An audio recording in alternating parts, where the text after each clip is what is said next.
Jai Baba, Avatar More Oh, Baba Ki Jai. It's good to see everyone this morning. We're here to celebrate the life of Dennis McCabe. I was thinking about Dennis earlier and I realized, well, for those of you who've been around for a little while, when we first started coming to the center, certainly when I did, there were certain people that held spots. For instance, Marshall Hay was the nighttime host. So I knew when I went to the meeting place that I would see Marshall up there in his little casual way, and he'd have his little jokes and in historic information. And I had my anchor there. Um, so that was one person. Another was Jim Meyer. He was the night watchman. So I knew that at 11 o'clock or what close to, Jim would come in and say, "Get in your rooms, you're late, get going." So he held a spot for me, and I think for all of us. And then there was Dennis McCabe. Dennis was the morning man. Dennis was there in the mornings when I didn't see anybody else from the center, but I saw Dennis. And he'd come up quietly in his truck and take the trash. And I was always just so impressed that he held that spot so beautifully and with such dignity and love for his beloved. So I have a few things that I just wanted to share. One, if my cat would just behave herself and stay over there. One is I wanted to show a little bit some photographs of Dennis. I think everyone's seen these, but this is on Meher Baba Travels. And here's our Dennis. It tells us he was born on August 9th in 1950, and he passed on April 25th, 2025. Just such a beautiful couple, he and Marnie, from the beginning to the end. I happened to be there the night before Dennis passed away in the meeting place and spent a little time talking with him and Marnie. And this is just something beautiful that Buzz wrote. And it says, "We are sad to report that our dear companion and fellow worker at the Meher Center for nearly 42 years, Dennis McCabe, passed away suddenly last Friday evening. Dennis was undergoing a routine procedure when his heart stopped and they were unable to revive him. Our love goes out to his wife Marnie and his family. He was a welcoming, kind-hearted presence at Baba's home in the West, whose tireless and loving work on programming was experienced by countless people over the decades. He will be missed by many friends and coworkers. We feel blessed to have shared so much of Baba's love with him. Those who would like to can donate in Dennis's name to the Meher Center."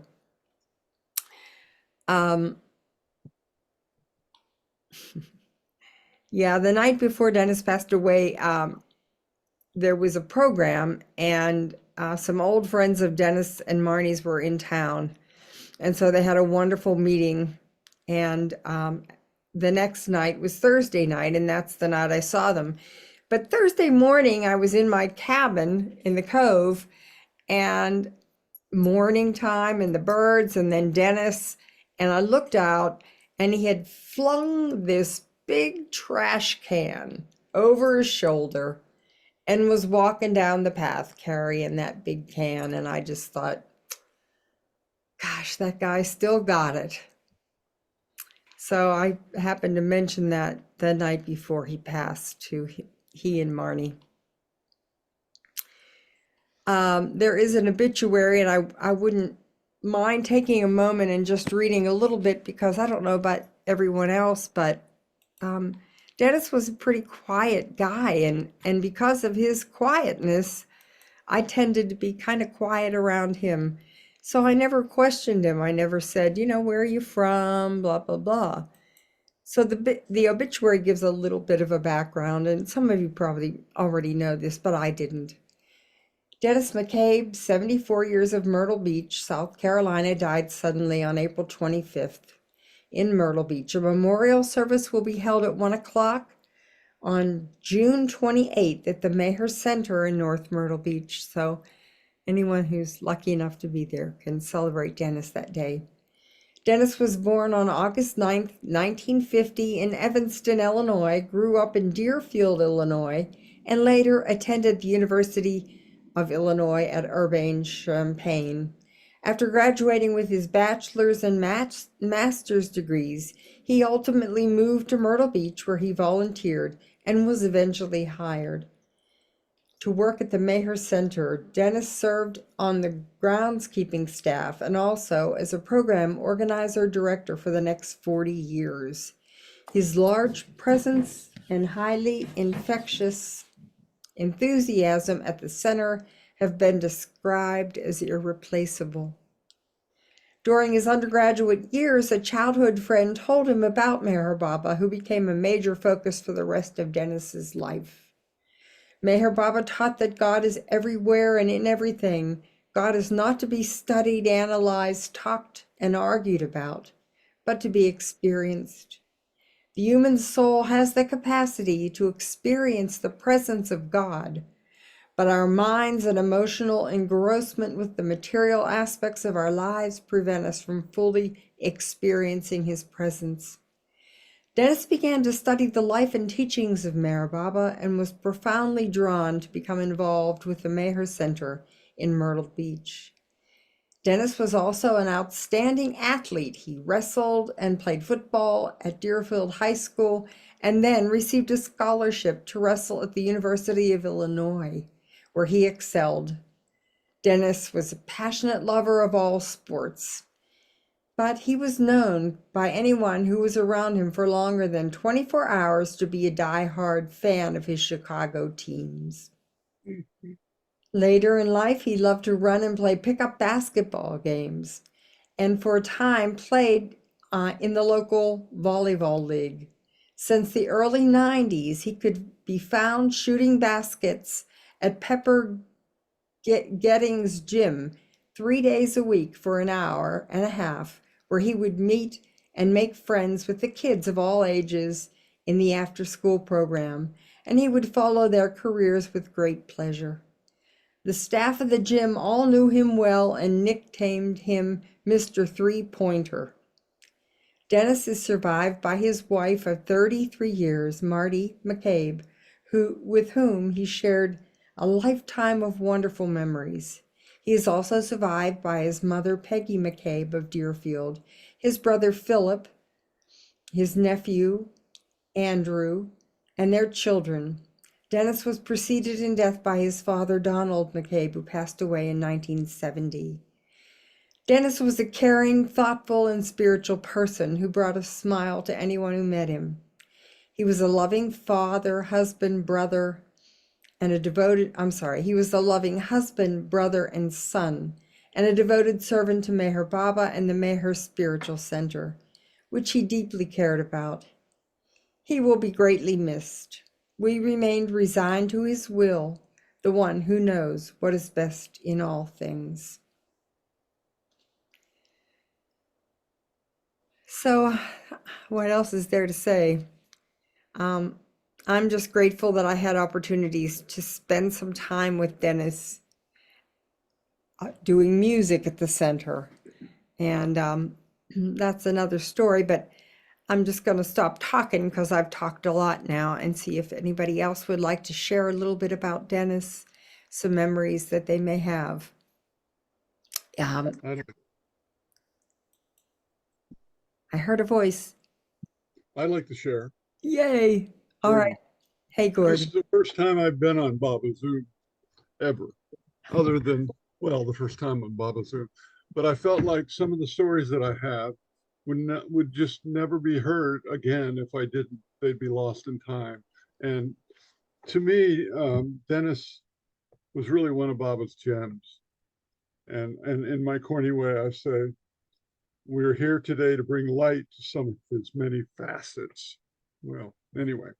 So it starts I met Dennis in 1975 on the center, and we hit it off. And that that was when Kitty had asked me to build a shuffleboard court on the center.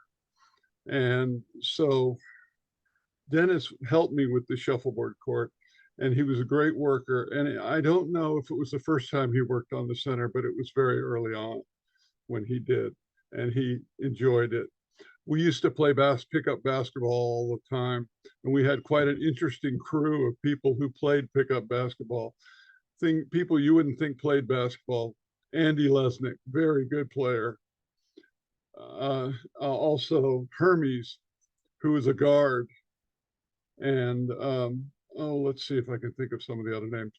I'm going to have to keep going because I'm otherwise I'm going to I forget things.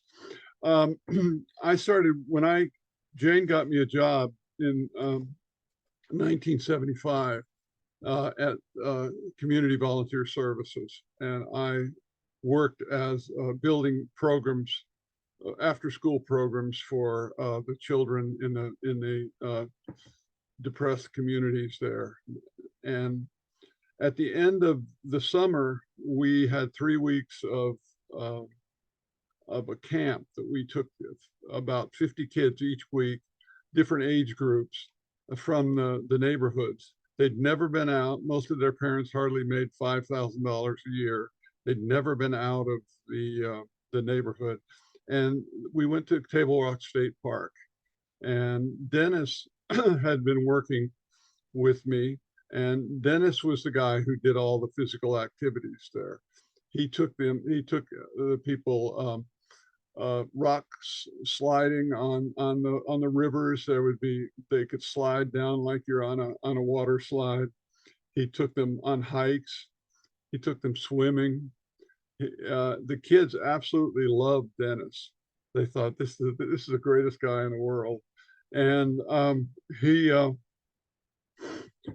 I remember we would, after all the work was done, I would be getting mostly like the supplies and things that we needed, where Dennis would be with the kids. At the end of the day, we'd go up and we go up about 100 feet above the camp, and we'd sit there and we'd drink a beer and we'd read Val Kalchuri's poetry for about half an hour. And the kids, I remember coming back after having been gone most of the day trying to get all the stuff that we had to get done. And I came back and the kids had cornrowed Dennis's hair all the way back on both sides, series of cornrows. His hair was a little bit longer then. So I thought, well, I'll try this. And so I sat down there and I got through about one cornrow and I said, this just hurts too much. It's very painful. So that I didn't do that, but Dennis was just with them 100%. I came back another day and he was he's totally exhausted, laying on a picnic table face down. And there was about 4 little 10-year-old girls around, not 4, excuse me, more like 8 little 10-year-old girls around him. And they each had a little part of his body and they were just pressing his body just with their hands. And he kind of looked up and smiled at me. When we took everybody back, the bus broke down. We had borrowed a bus from a local church and the clutch went out on it. So we had to get it fixed. So we were able to get the kids home. We ended up in Pickens, and Pickens at the time was one of the most segregated communities in America. And so we were there on the street corner, and I had 40 black kids and on the street corner. And by the time about 5 minutes after they got out of the bus, because it was hot in the bus, there comes the chief of police of Pickens. And he ends up calling Strom Thurmond, who some people may remember, which was a very, I can't even explain. He just did not, he passed so many bills that were really terrible. Anyway, and was quite a bigot. Got us a bus and got us home. And so we had to come back and pick the bus up, Dennis. So Dennis and I went back to pick the bus up. And when it was finished, and we decided we were going to go to this waterfall. It was a it was called Whitewater Falls. It's about 400 feet high. It's the highest falls in the eastern United States.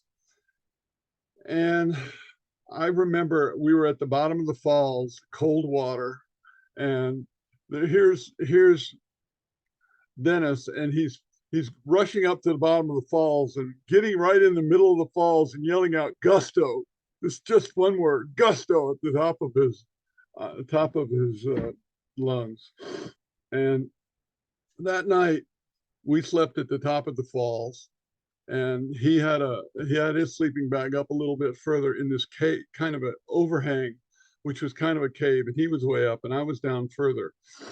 I had a real strong Baba spiritual experience, which is for another time for me to tell it. But after we left, I came back about 20 years later with my family and wanted to show them where that was. And I'm looking and I couldn't find it, keep looking. This is a big overhang. Why can't I find it? It's right at the top of the falls. Why can't I find it?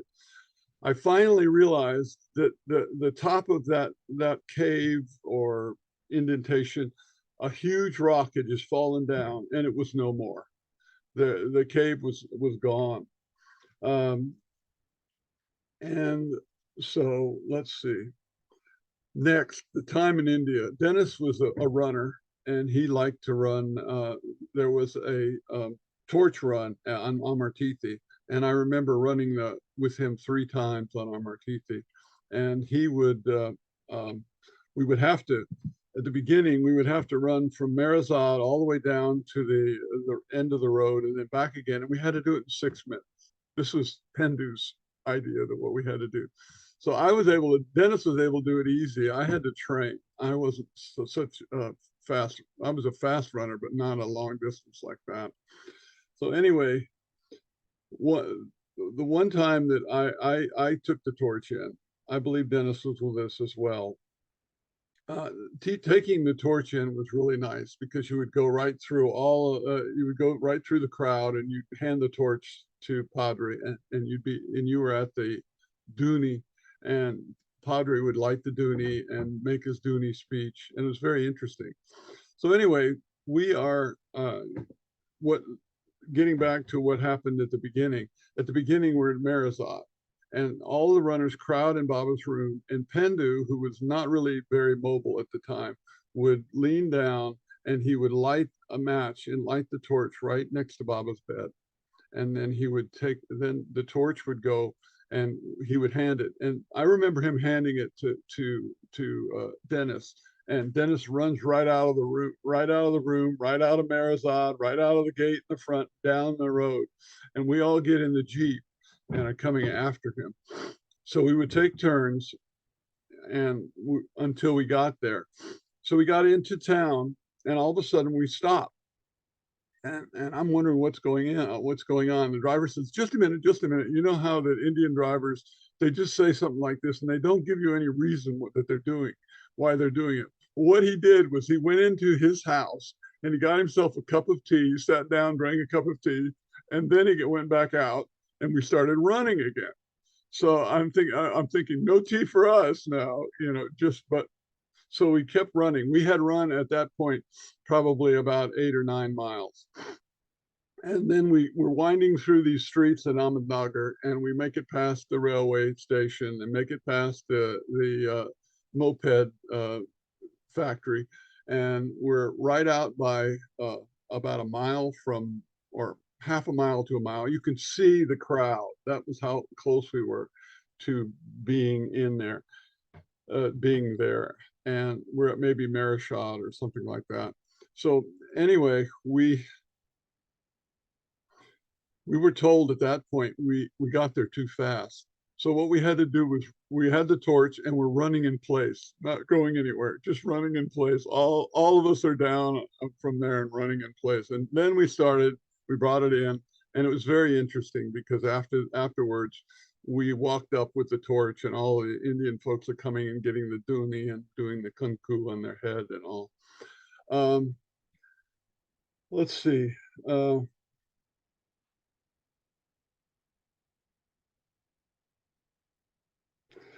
After that, I'll wrap it up pretty quickly, because after that, Dennis and I played a lot of sports together. We played volleyball, and we played. I think I don't recall him playing baseball, but I'm sure he was at the baseball games when we had our little softball games on Sunday afternoon. And he played basketball, and uh, we would catch up and quite often. But about 13 years ago, I moved north to Maine, where I am right now. In fact, it's a real balmy 49 degrees here at the present. Uh, but we, so I,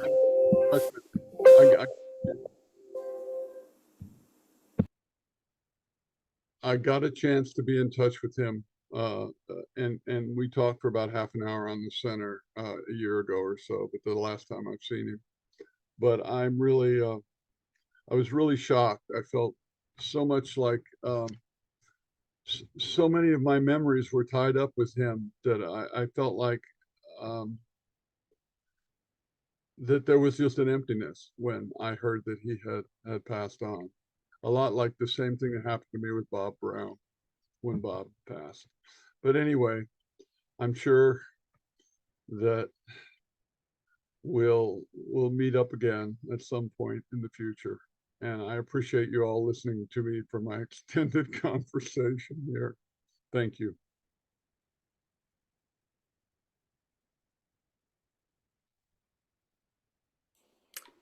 I'm sorry. Thank you, Gordon. That was wonderful. You just recreated so many beautiful memories for us. Thank you, dear. Jai Baba. Yeah, Baba. Anybody else? Miss Barbara, I know you knew him pretty well. I don't know if you want to share a little bit. You don't have to, but I thought I'd call on you. It's good to see you. Let me raise my hand if I can manage to say something. Jai Baba.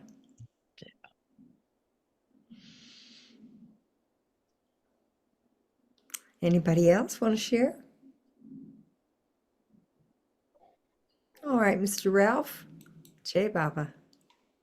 This is short because I didn't have almost no real personal time with Dennis, but I knew him, just in rubbing shoulders by being in this proximity of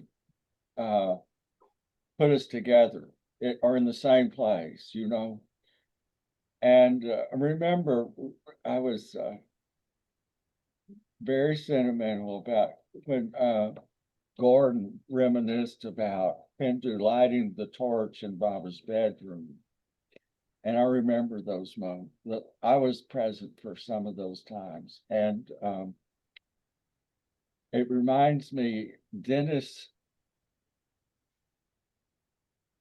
was physically, he was a pretty robust person. Like he played football, he was athletic. And Pindu liked that because Pindu was proud of his youth, his foot being a he said, I was a very fast runner. Baba would tell me do something and say, I'd run full tilt, up to Upper Maribod and back down to Maribod, doing things at Baba's behest. And he loved to go fast. He loved to ride the motorcycle, Padre's motorcycle. And Dennis used to come around. I remember Dennis coming to Marizod, arriving, and he would bring, Pendu was fond of Popeye and olive oil because of spinach. Spinach makes you strong, and and that makes you beat up the bad guy. Contributes to beating up the bad guy. The victory of good over evil is spinach is a fine thing. And Dennis used to bring Pendu books, Popeye and olive oil comics and books, and cans of Popeye spinach, which is, I don't know if it's still on the shelves or not, but it's a gorgeous can, with Popeye's picture on the wrapper printed on the can. And Pinter would receive that with so much love. And he would get, I don't know what I can imagine the spinach went over to the kitchen. I don't know what happened to that, and now it's had so many years I haven't, like Gordon, hadn't seen Dennis in ages, but I knew he was there, and I was in great admiration that he had the strength and determination. It could not have been easy in the least, to say the very least, very difficult life to work on the center and still pay the rent and put food on the table and be married. I I didn't know. I've never met Dennis's wife either, so I don't know. But they did, and he stuck with it, and served with for Happy Club and the services there that that Jane initiated. Jane and Wendy and Elizabeth were in the community. So my hat's off to Dennis, and Baba took, and boy, all of a sudden, you'd have never thought it. I'll never remember it other than just being young, very young, and vigorous, vital person. Jay Baba, thank you. Baba. Shame on- Hey, Baba, Ralph. Thank you, dear. Mm. Yeah. For those, I see Pam is here as well. And anytime that we sang at the center, Dennis had a lot to do with that. He would schedule and get us set up on the stage. And my husband and I went one year, not too many years ago, and Dennis said, "So you just put the microphone, you know what to do with those things." We had no idea what to do with those things. It's like, no, Dennis. And so here he came, striding down the aisle and stepped up onto the stage and did this and that and had us do this and that, and everything worked out beautifully. And then afterwards, he would come and say, just in his own little quiet way, he would come and say, "That was really good. That was good. You did well." It was just that kindness that he always brought. So yeah, I see him. I see him even though he was always there. I mean, you would walk in the door and there'd be Dennis sitting ready to go. The film would be cued, he'd be ready. But I still see him kind of as the morning man, the man that came with the birds and all that sweetness. Hmm. Yeah. Yeah, I remember him as not only the person who coordinated all the musical events, for me and Danny and the Buffaloes and everyone that played music, and did a beautiful job of coordinating it and and setting up for it and running the sound, in the back and telling you were wonderful and requesting songs and everything. But not only that, excuse me, but his selfless service around the center. Like one of the things I remember most about him was when I'd be in one of the communal kitchens, he'd come in and grab the garbage out of the garbage cans, and it takes a special person to, be in such a high position of coordinating the music and in such a low position of picking up the garbage, and he did all of it with grace and,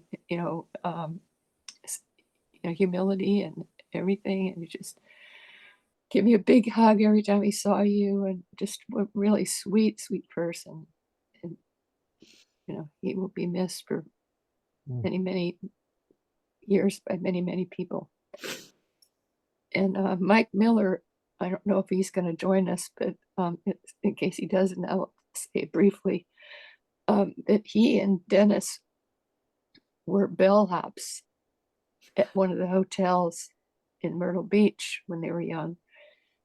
And I can just imagine them, picking up people's bags and running with them. And I wish Mike Miller were here to give his story, because he gave it when we were with the Buffaloes, and it was quite entertaining and amusing. And they were going to school and at the time, and came back and didn't have a job, so they had to go back to their bellhop jobs. But they did it with grace,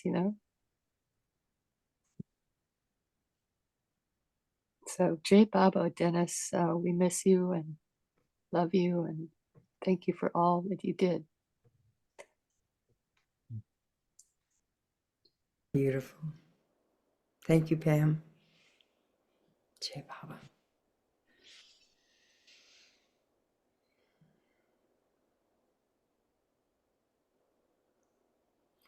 Anybody else? Hey, Dixon? Jai Baba. I just wanted to say that Dennis put those programs together, and they were not a casual thing.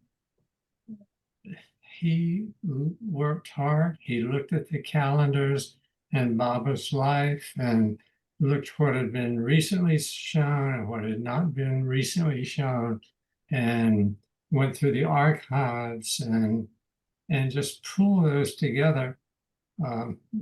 He studied them, studied what was there, and he made it interesting for everyone.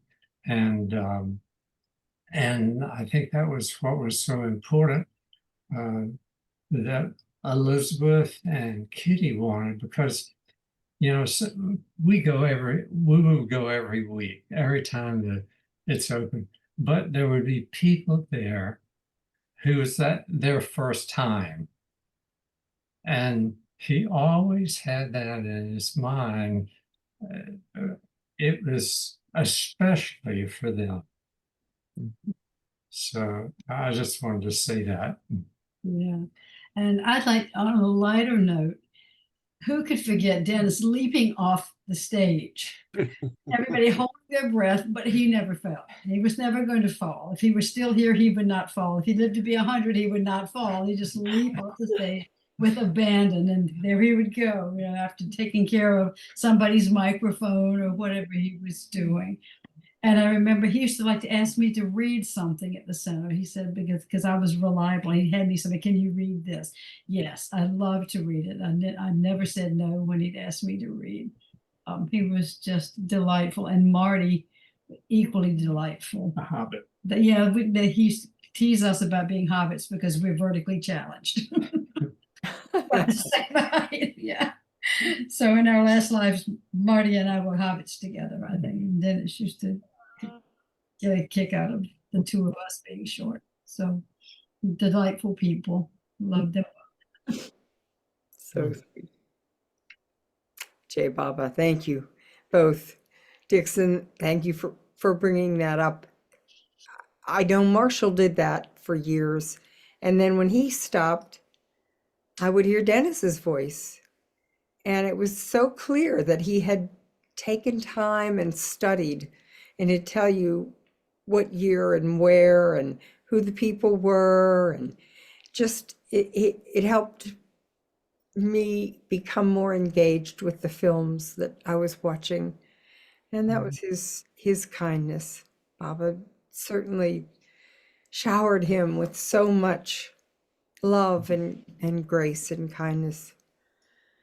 Thank you. Mm. Vertically challenged, huh? Yeah, I remember when they first, I don't know, it was right after I think they were married.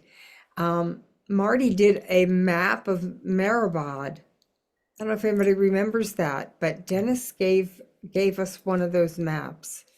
And I always cherished that because I don't know, maybe he gave everybody one of those maps. I don't know.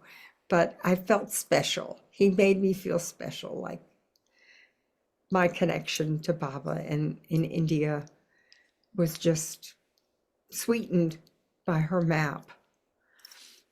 So I just wanted to bring that up as well. Did Pam get a map? I don't know. She,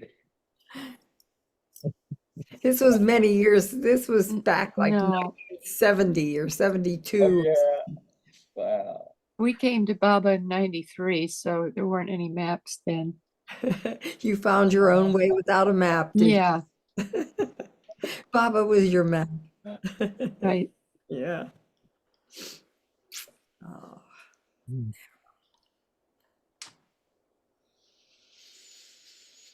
Hmm.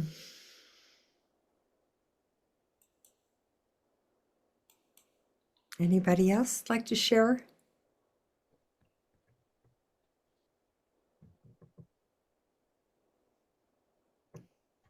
Yeah, Barbara. Jay Baba. So can you hear me? Yes. I don't think I'll be able to say too many words. It's all right. I know how many years. Oh,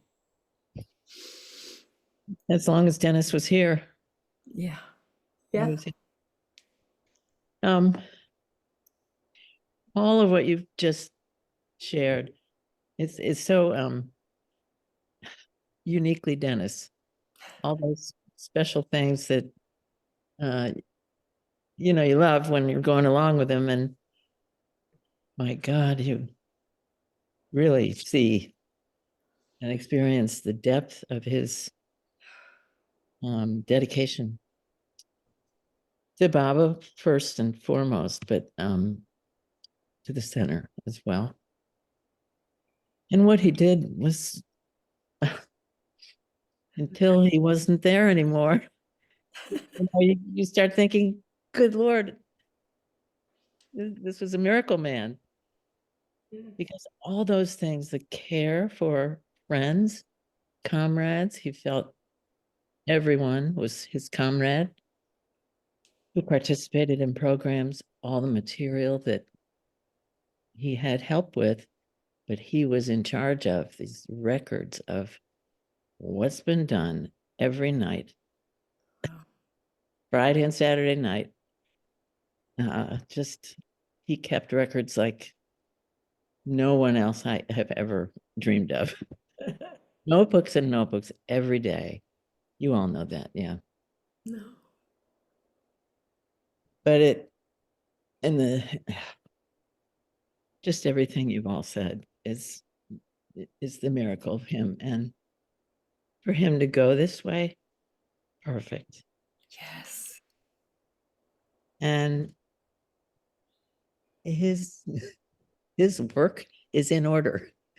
You know, it's organized, it's dated, it goes back decades and decades and decades with training from all those people that you all have mentioned. But especially once he got to the center, Elizabeth was his real. He'd always go back. Well, Elizabeth told me and showed me, and same with Kitty.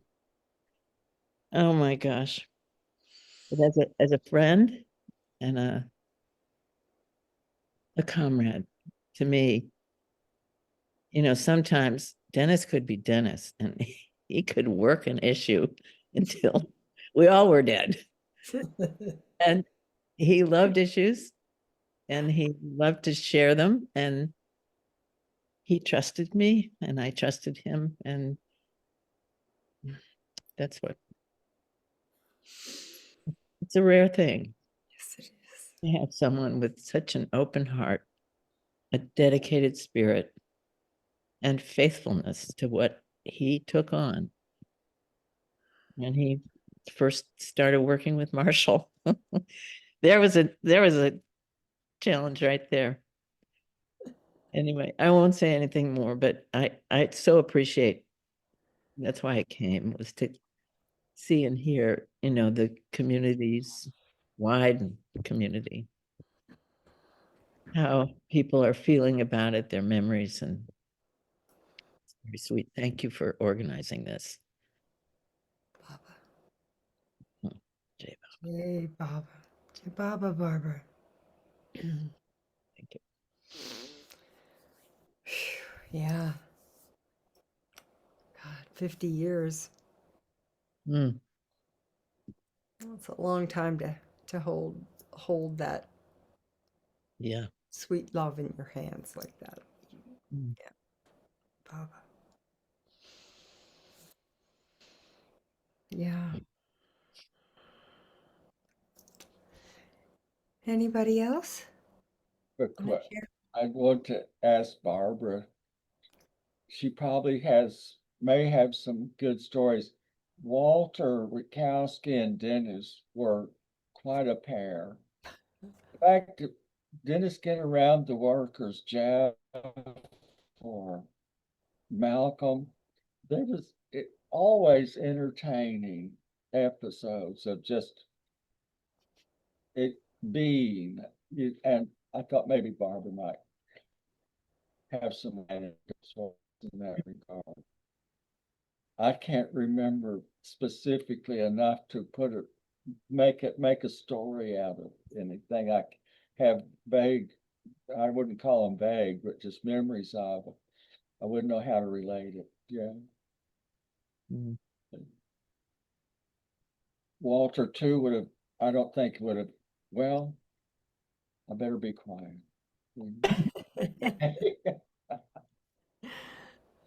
Uh-huh. Yeah. Walter's heart was in the center. He was, but when he got married, he decided he had to be in the world. That was a miracle that he did that. Jay Bob. Jay Baba, Ralph. Yeah, I'd forgotten that Dennis did bellhopping. When it was mentioned, I said that came to mind. I remembered that. Yeah. Yeah.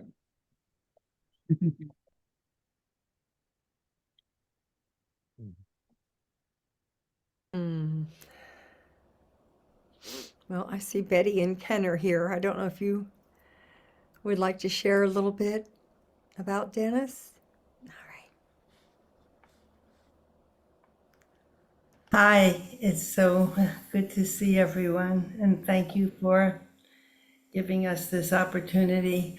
I just have a little story that happened this year in early April. Ken and I we were at the center for most of the winter, and the last 2 weeks, the first 2 weeks in April, we were at the farm shed, which was heaven. And one morning when Dennis came to pick up the garbage, he said, Betty, I want to talk to you. I want to be sure about something. And I said, yes, and we chatted a little. He said, I'm picking the film for Saturday night for you. And I want to be certain that my memory is correct. I remember when we showed a video of Edwin Luck, and you loved it. You just loved that particular film. And I picked it because I know you're going to be leaving in a week or two. You've been here, and I wanted to be certain that you got to see that film, if in fact I'm correct about my memory. So I said, oh, absolutely. I'm so pleased and so excited to be seeing it. And then on Saturday night when we saw it, it was so wonderful. And I was so effusive and happy to see it again. and that was Walter. He, Yeah.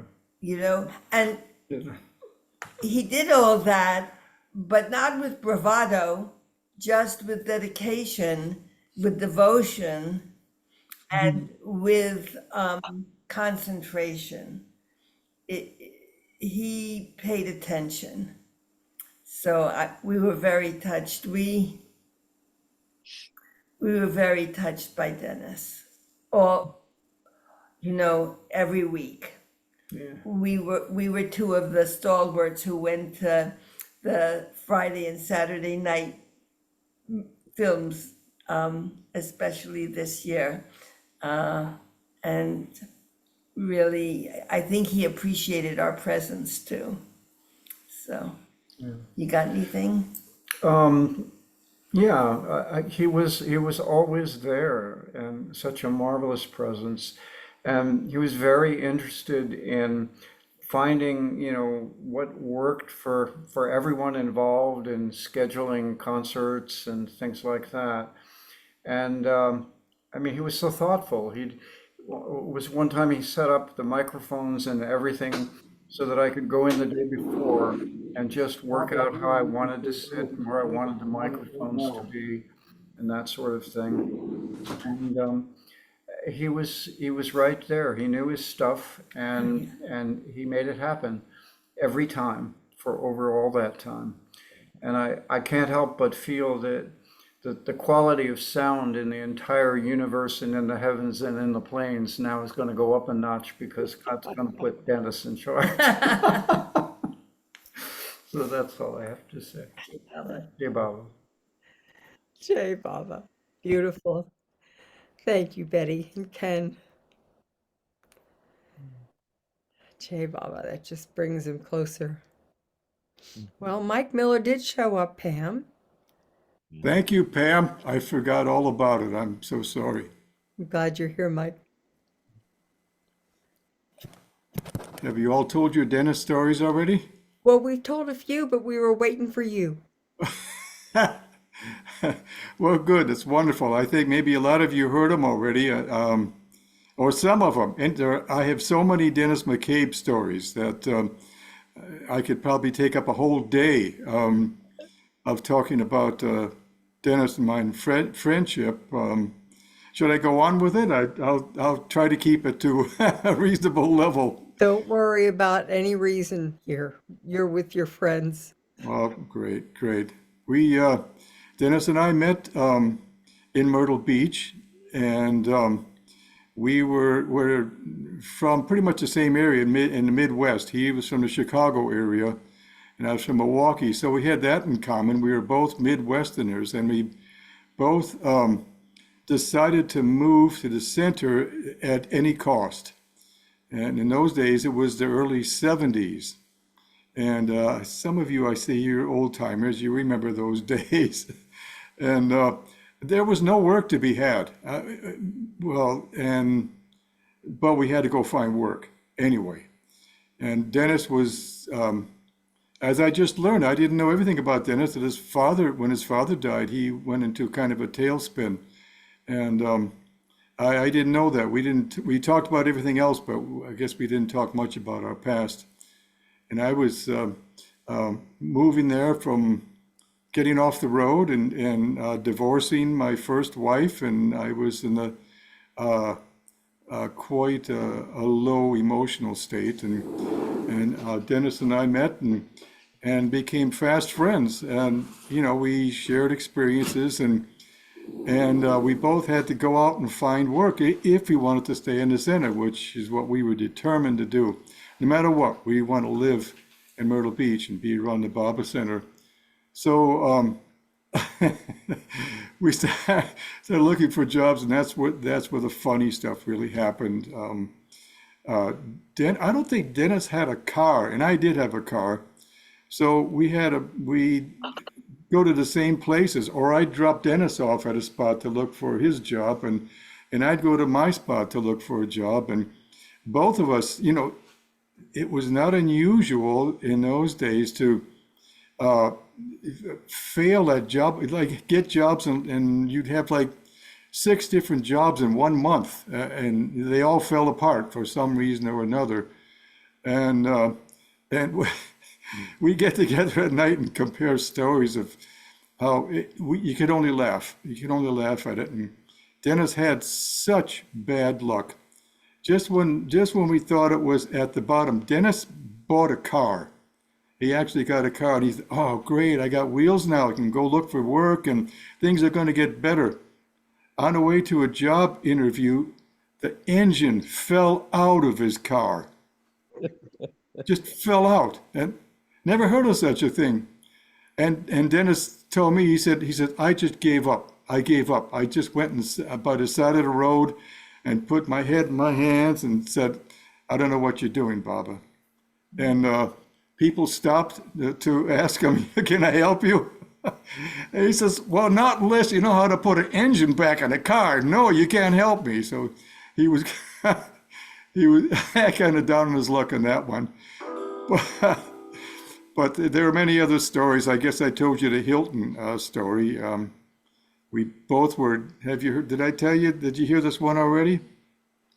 I found a great job, finally, through connections from Irene Eaton. Now, I think you all know who Frank Eaton was, and Irene was, of course, his wife.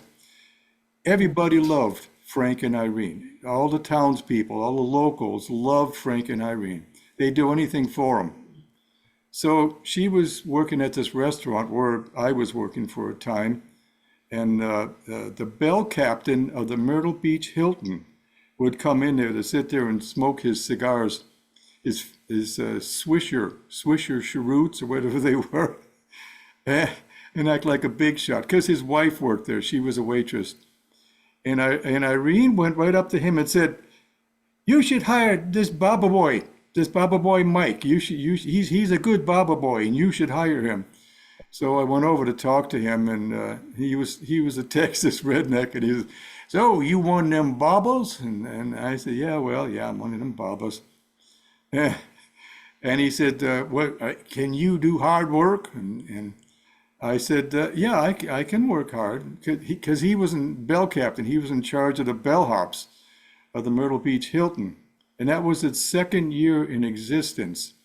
So it was really a big deal. Rich people would come there, and money was just flowing. And so he said, you come over and let's see how you worked. And so I went over there, and it was great.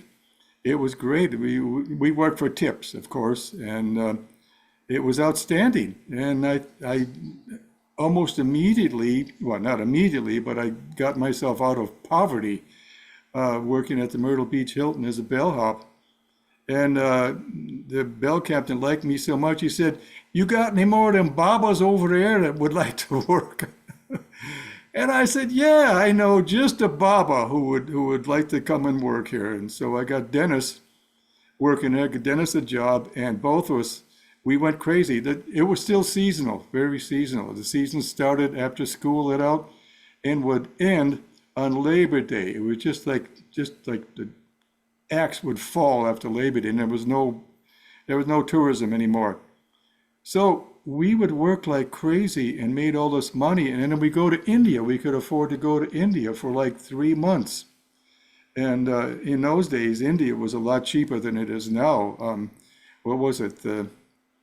3 rupees for a rickshaw ride to Mirazad. I mean, it was incredible. So we could definitely do that. And by the time we ran out of money, it was time to go back to Myrtle Beach, and they'd hire us back on at the Myrtle Beach Hilton. So we went on with that for several years, and then both of us, well, things changed. It wasn't so lucrative as it used to be after about 3 or 4 years. And Dennis wanted to do something different, and I got some music work. I got back into music again. And Dennis, there was something about this in Preeti's letter. She wrote something about Dennis being disillusioned with Myrtle Beach, and Kitty advised him to go back and finish his education, his degree. Yes, you should go back to college and finish your degree. And then, oh, okay, Kitty said it. I got to go do this. So he went back to Chicago, got his degree, and uh, got a job in something much lesser than he was hoping for. And he was really bummed out about it. He told me all this, so I'm not making it up. He went back to Kitty and said, Kitty, I hate my job. What should I do now? And Kitty says, well, maybe you can get your old bellhop job back again. No. But the good news is there was an opening on the center for a worker, and Dennis got hired on, and the rest is history.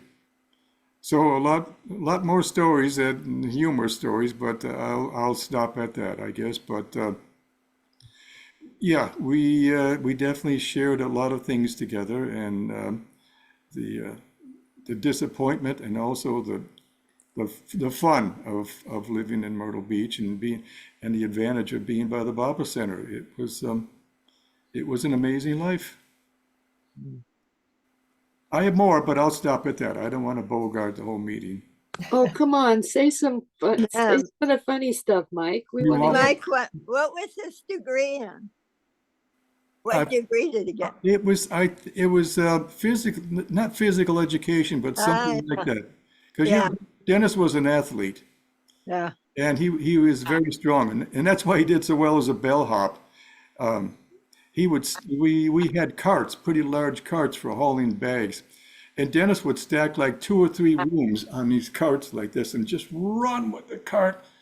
As he was strong, he could do that, and that's why the bell captain really loved him. And so, but he got a little reckless sometimes, and he was checking in one day, checking in Pat Boone's manager, because Pat Boone was going to be in town, and the manager's bags were on the top of this rack that Dennis was hauling around, and he was going really fast, and he came around a corner. Oh, and I gotta say that I don't know if you've ever seen the Myrtle Beach Hilton, but it's like, I think it's 15 floors, and you access it inside in the atrium, they called it, like walkways, balconies that opened up into your room, and then you had a balcony outside looking out over the ocean. It was just gorgeous.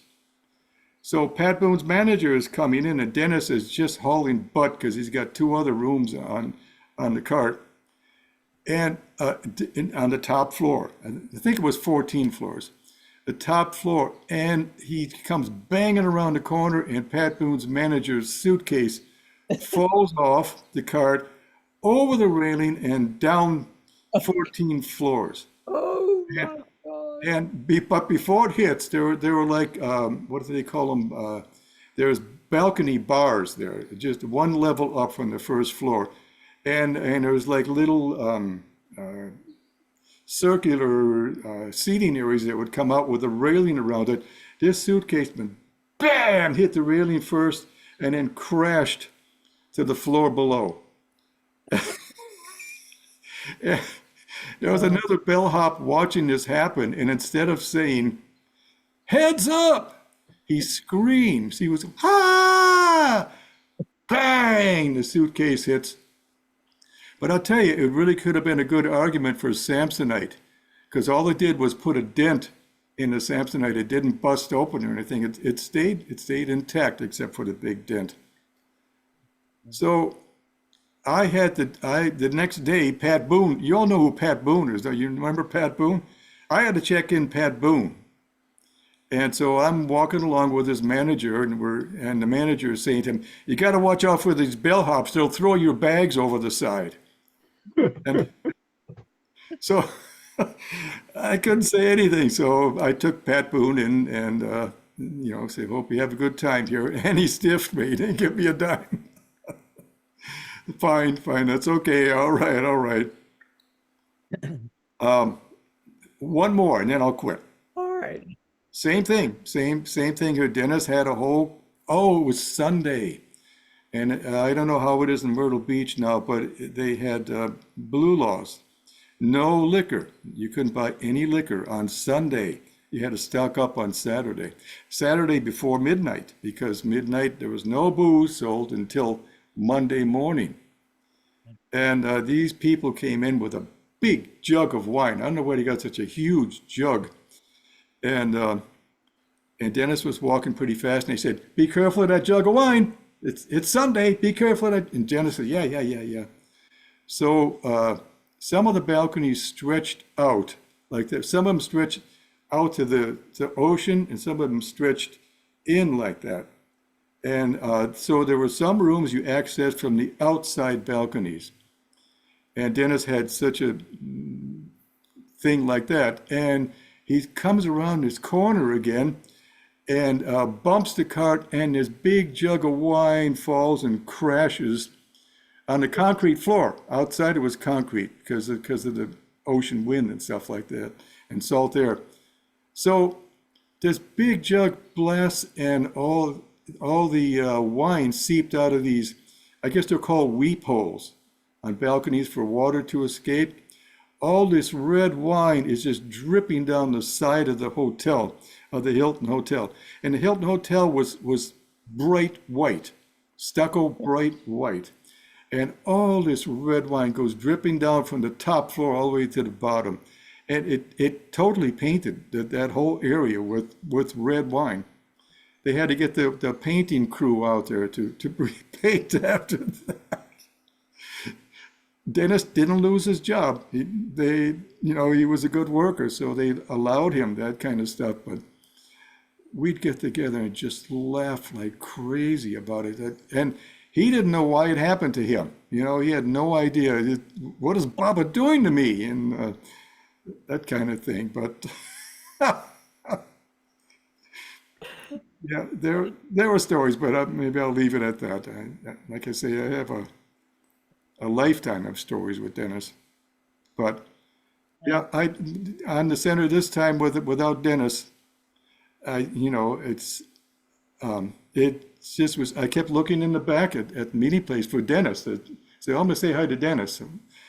No, you're not gonna do that now. You say hi to Baba for Dennis, and that's it. That's my Dennis story. Those are great. Barbara, did you have something?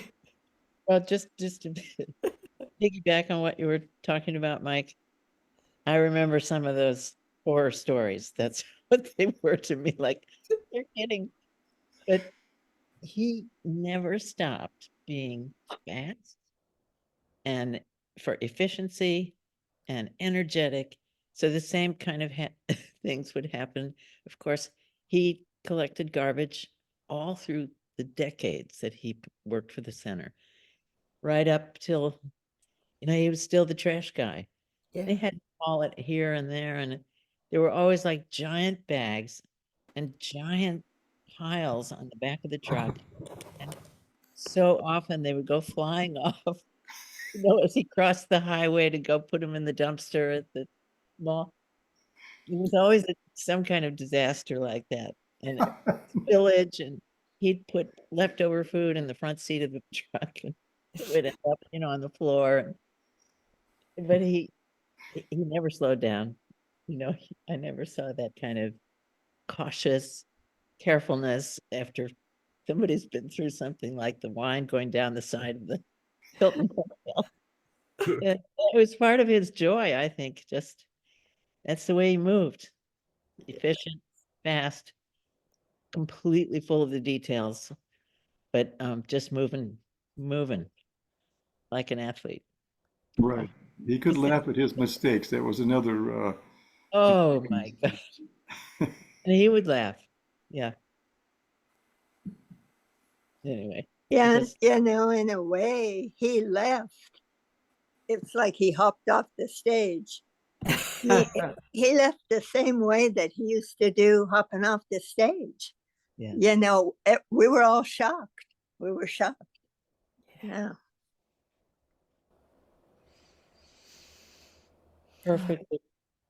Perfectly orchestrated. Yes. My God.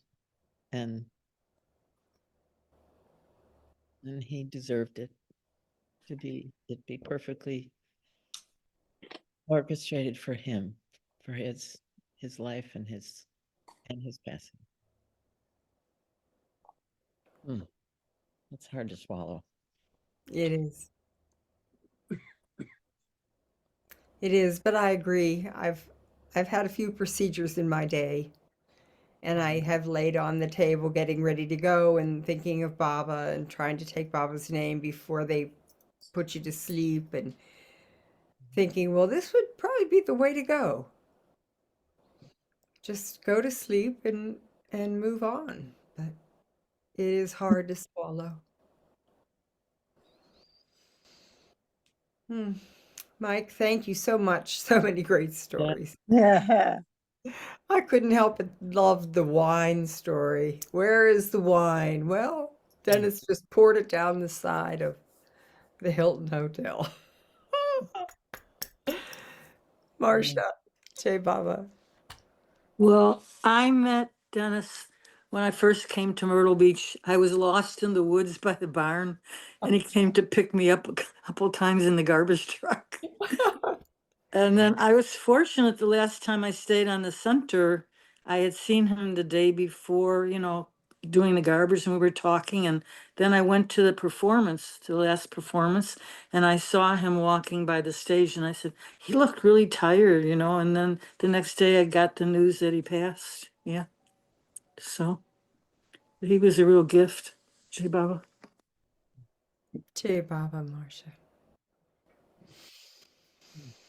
Yeah. Ruthie, I remembered another story. Oh, good.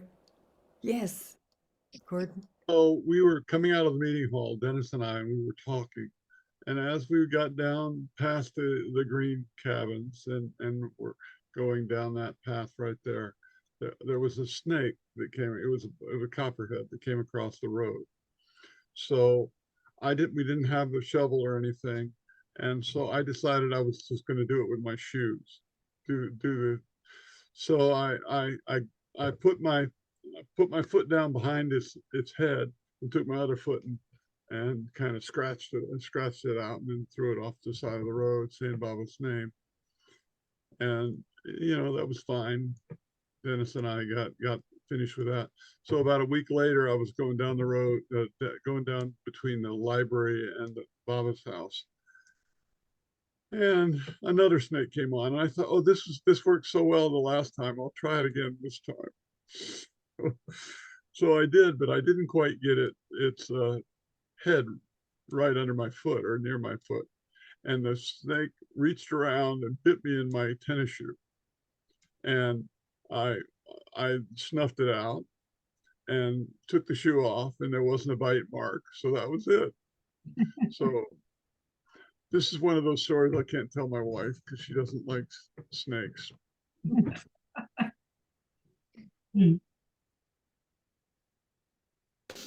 Well, we just hope the shovels will be close by next time, Gordon. I decided not to do that. I decided. So I wrote a card about, I've been writing a lot of different cards, and I wrote a card about that. And I said that Baba had said that if you don't wear closed-toed shoes, I'll throw in, you get bit by a snake, I'll throw you in the lake. Well, I've been wearing closed-toed shoes for a while, but then I thought, well, these people who want to wear flip-flops, I should provide them with life preservers to wear as they're going around the center.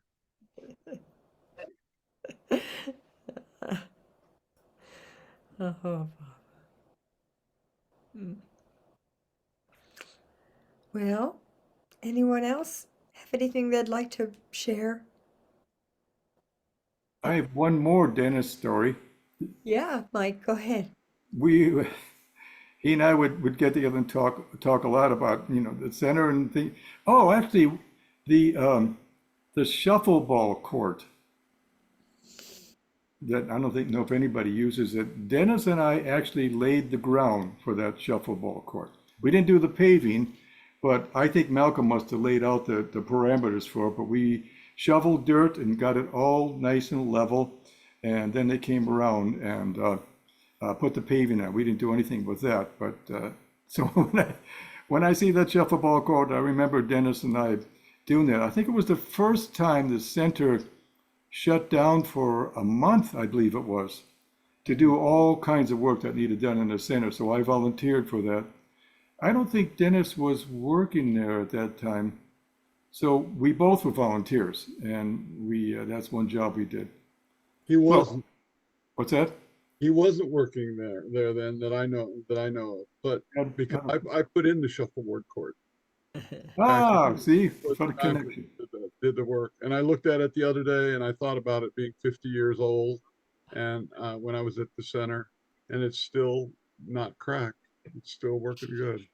No, that's good. So you guys laid me a good foundation down. Well, I had a good partner in that one. There you go. So Dennis, it was talking about how a lot of people who came to the center were disappointed if they didn't get to see an alligator in Green. What's the lake? Gator Lake. Gator Lake. And so they go to Gator Lake. Well, you're supposed to see a gator, and they'd be real disappointed. They feel like they hadn't gotten Baba's blessing. Baba didn't like them so much because they didn't get to see a gator. We're kind of joking about this, but maybe some people felt that way.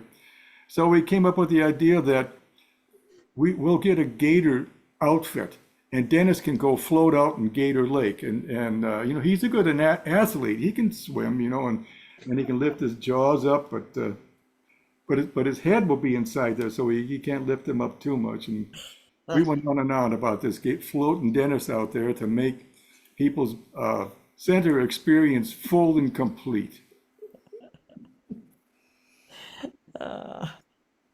He agreed to do it.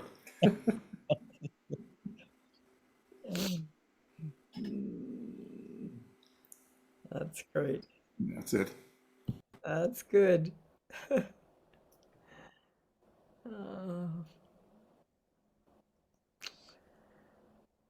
Well, anybody else? I think Dixon, he keeps lighting up. I think maybe he has something to say.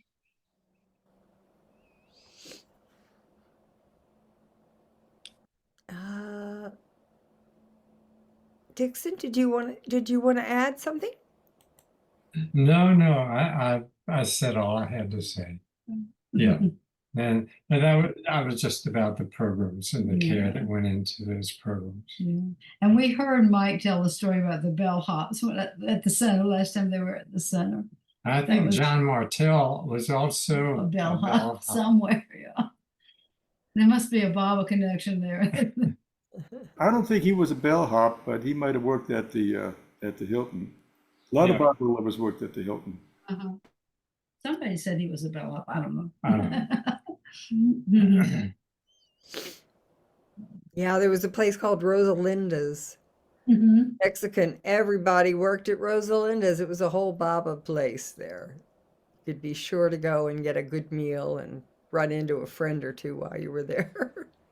Well, the owner, Lou Favada, actually, I guess I can say I was his first Baba connection. Wow. We were in the 19th Army Band together. Wow. And he was a trumpet player. And that's where I heard about Baba, when I was in the Army Band. And I went to New York and talked to the Luck Brothers and met all the Baba lovers and the big Baba community there at the time. And I come back to the barracks and tell everybody about Baba. I was on fire. I told everybody.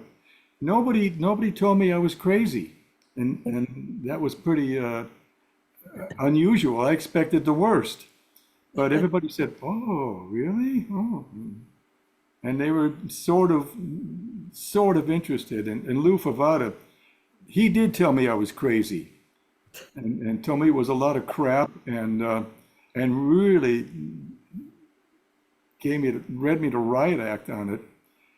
And then years later, he shows up in Myrtle Beach to open up a restaurant. Yeah. And so I was the dishwasher, Mike. Who was that?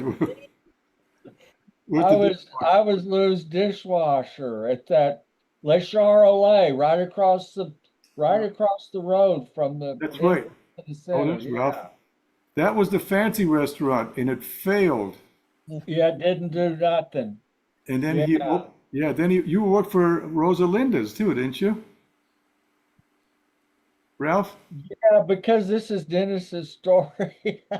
Yeah, I'm sorry. I'm reluctant. I don't know whether to go down Started it. that road or not. But that is a funny story how I ended up at Rosalinda's.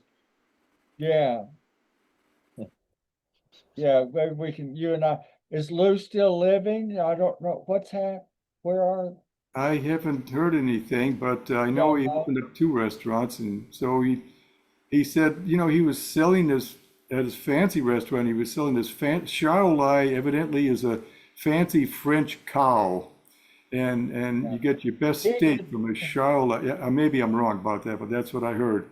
Some Oh. investors from North Carolina owned that restaurant, and Lou went over. Linda, it was slow. Like I'd sit there, and he would do certain prep, that was mandatory every night, certain dishes to have ready to go, and there might be one or two people come. And Yeah. I'd sit there and read Rex Stout novels, and I'd do Lou's pots and pans, and there might just be a dish or two all night. And Linda, when she was the hostess. Then she had so much free time. We didn't know what she was doing. She was out scouting, looking to create she found this empty place that was the first Rosalinda's up in Windy Hill there. Yeah. And she rented this building in a really lovely spot that was loaded with huge oak trees. The whole building was shaded with oak trees, and they got it was such. She started a Mexican restaurant and calls it Rosalinda. Well,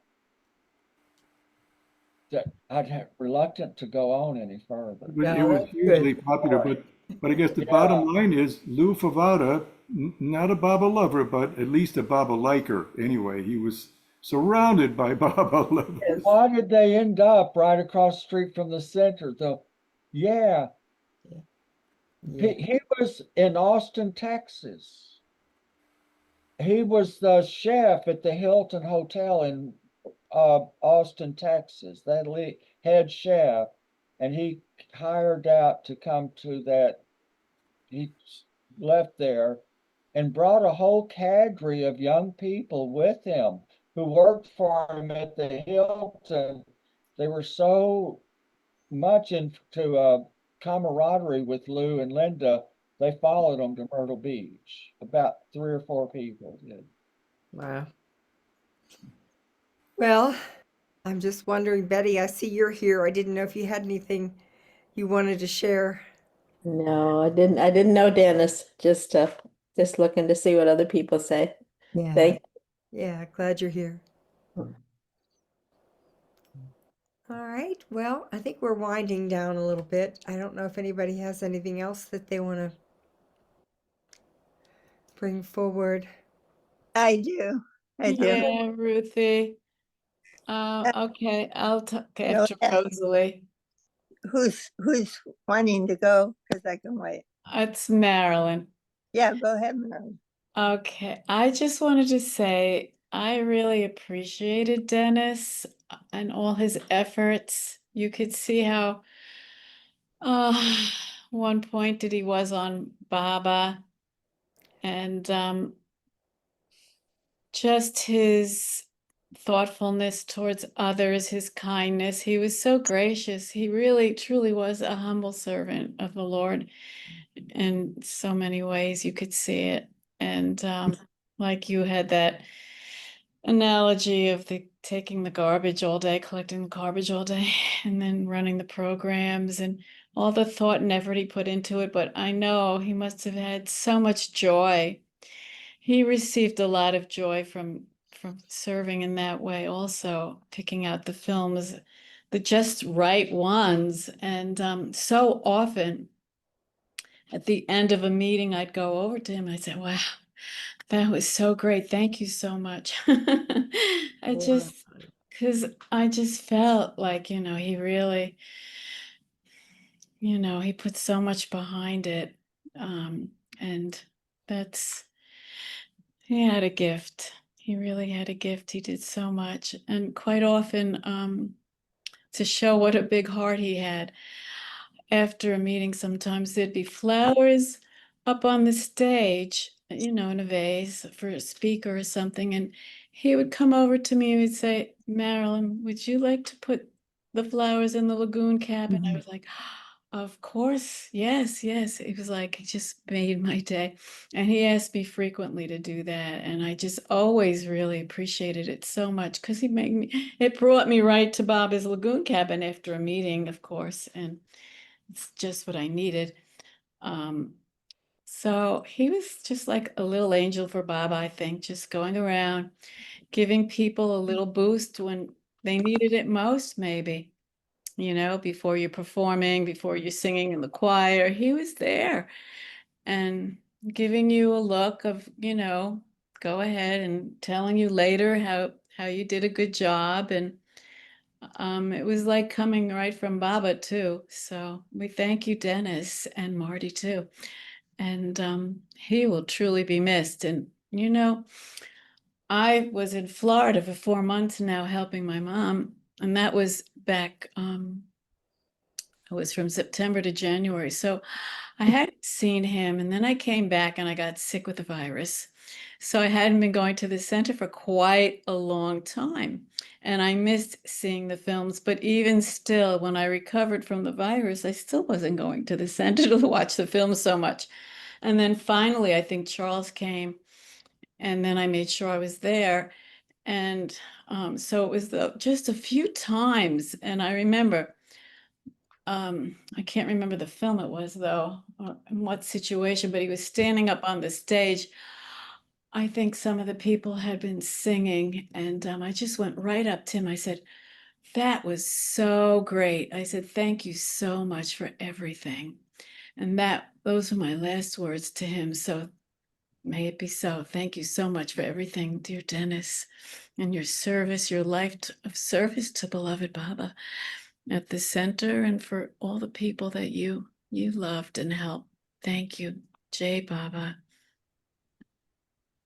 Jai Baba. Thank you, Marilyn. Marilyn, you reminded me of something I want to share quickly before I forget.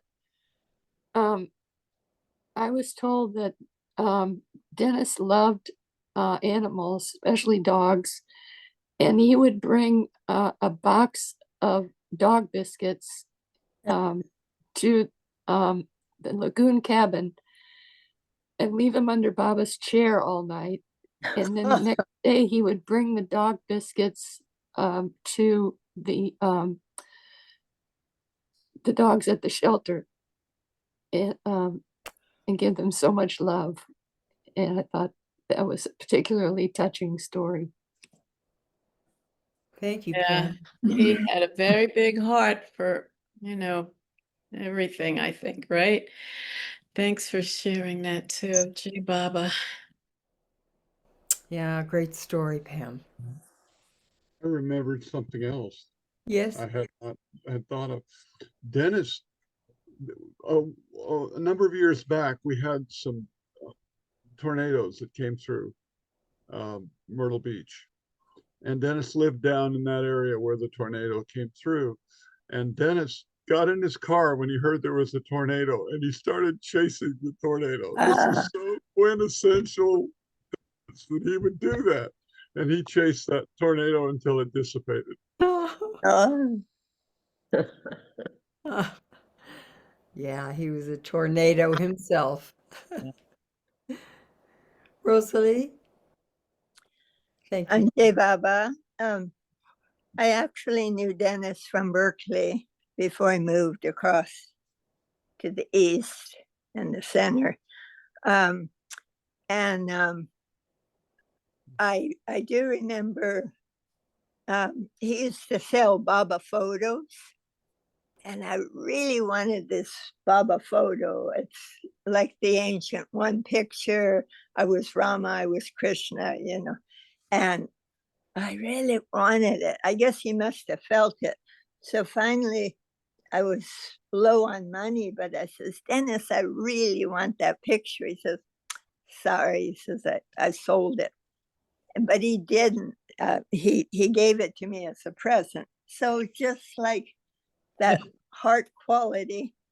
And also, we used to drive down. It was a craze in Berkeley to see this incredible James Yacht Wong to get his expertise on these Chinese herbs.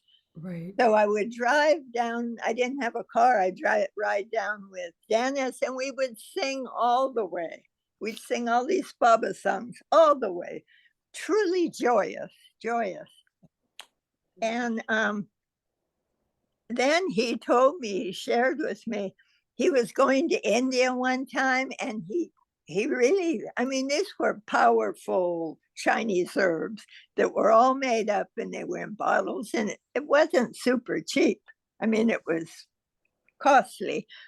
He took a big bunch of them, not thinking that there would be no refrigeration. And I guess he got them, I don't know how he got them through the airline time, and they all kind of exploded. You know, they were all frothing, and but what I wanted to share is I think especially, I always used to think these gatherings to celebrate someone, I think it's, for me, it's like a total help in celebrating oneness, because we see people in these times we've had them, and I've had some tricky times with Dennis. So, but I thought, it's like the oneness. It's like people do what they have to do, but you know, we're doing it for Baba, whatever we're doing. And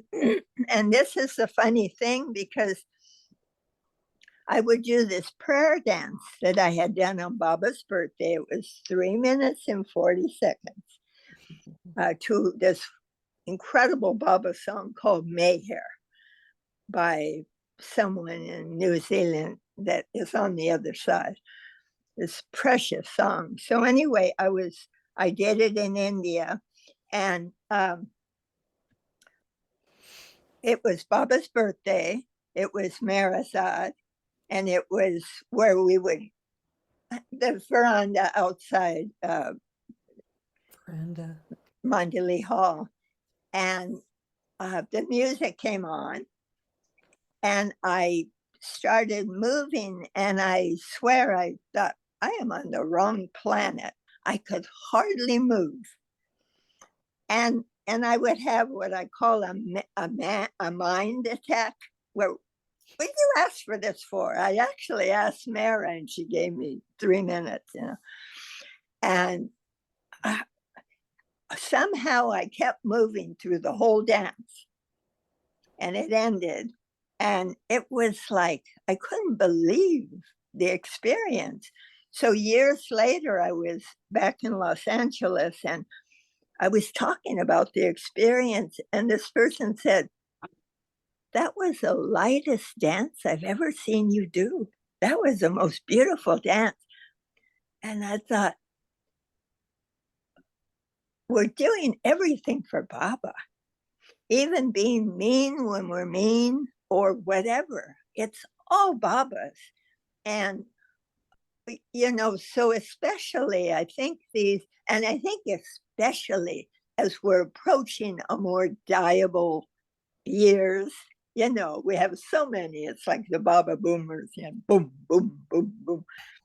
And so, you know, particularly, I had this dream today before I woke up, and it was like to be nicer to people. And I thought, you know, if someone you don't feel is nice to you, you don't want to be nice back, you know, that kind of thing. So, So anyway, I'm doing this prayer dance. And, Dennis had seen me do it before.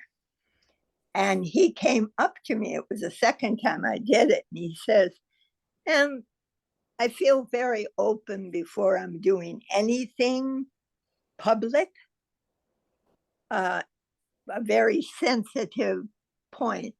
And he goes like, don't make your introduction longer than your dance.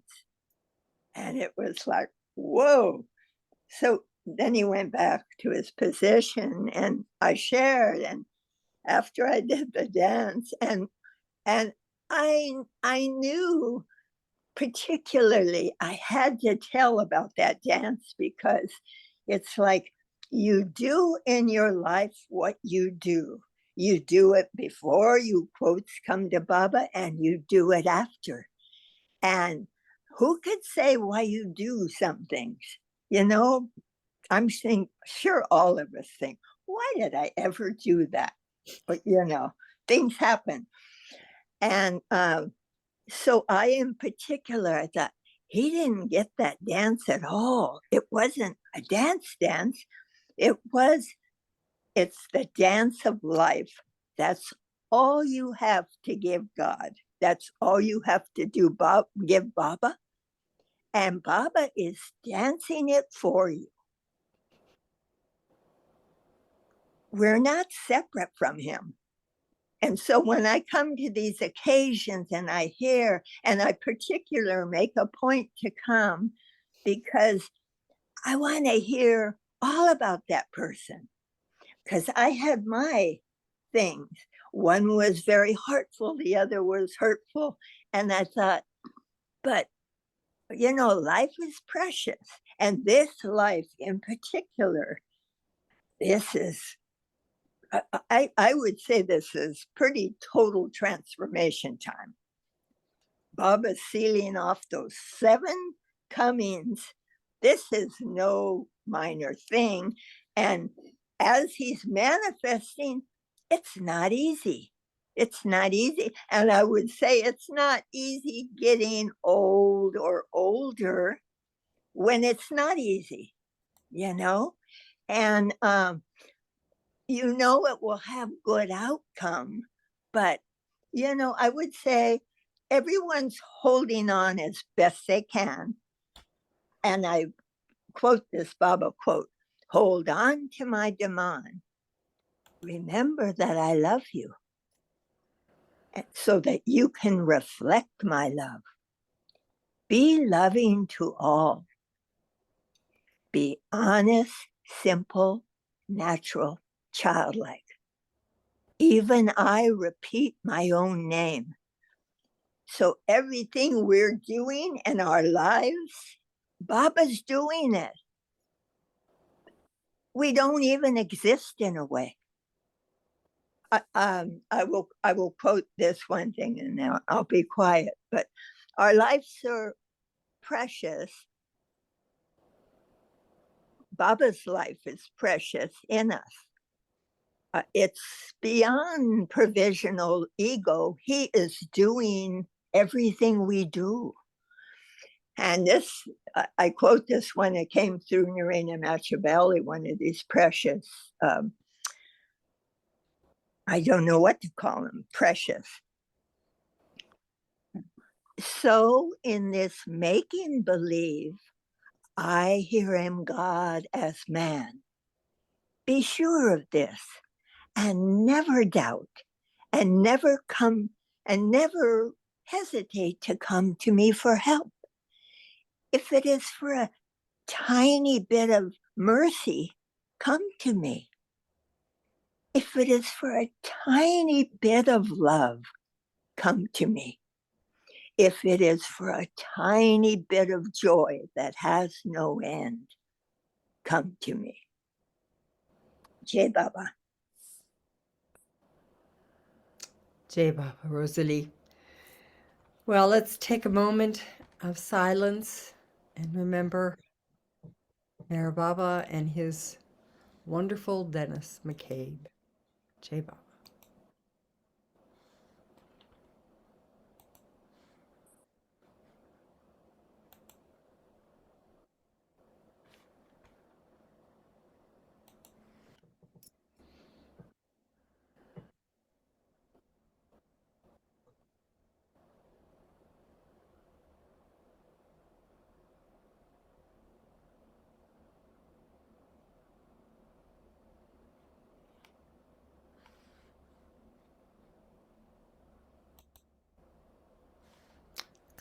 Jai Baba, much love to Marnie. If you'd like to repeat Baba's name, Avatar Meher Meher Baba Baba Ki Ki Jai. Jai. Avatar Meher Meher Baba Baba Ki Ki Ki Jai. Avatar Avatar Meher Meher Baba Baba Ki Jai. Ki Jai. Jai. Thank you, Jai everyone. Baba. Jai Baba. Thank you, Ruthie, for hosting. Pleasure, dear. Thank you. Thanks, everyone. Jai Baba. Jai. Baba. Thank you all.